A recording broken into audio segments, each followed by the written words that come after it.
আমরা পড়াশোনা করব, আমরা বড় বড় অফিসার হব, চাকরি করবি, কেউ ইঞ্জিনিয়ার, কেউ ডাক্তার হবি তো।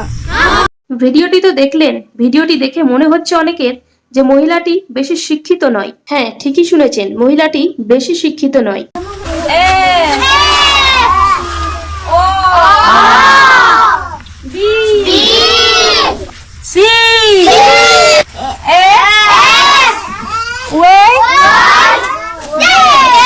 কিন্তু তার কথাবার্তা এবং তার যশ বলছে সে কোনো শিক্ষিত ব্যক্তির থেকে কম নয়। মহিলাটির নাম হচ্ছে মালতী মুর্মু এবং বয়স হচ্ছে 30 বছর। সে একজন গৃহবধূ। কিন্তু ভাবার বিষয়, আর 95 বাড়ির বাচ্চা এইগুলো, এই সব বাচ্চাদেরকে আপনি এখানে পড়ান?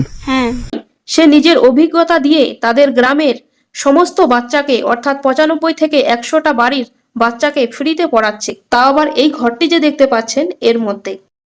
রাস্তাঘাট এবং স্কুলের সুবিধা না থাকায় বাচ্চাদের কষ্ট বুঝে সে তৈরি করেছে এক কুঁড়ের ঘরের স্কুল। হোক না সে কুঁড়ের ঘর, কিন্তু সেখান থেকেই ছড়িয়ে পড়ছে শিক্ষার আলো। শুরুটা করেছিলেন 2020 সালে তার স্বামীর সহায়তা নিয়ে। পুরুলিয়া গ্রামের এই মালতী মুর্মু তাদের আদিবাসী মাতৃভাষায় দিনের পর দিন শিক্ষা ছড়িয়ে যাচ্ছে। তার এই কথাটি একবার শুনুন। এইগুলি আপনার স্টুডেন্ট?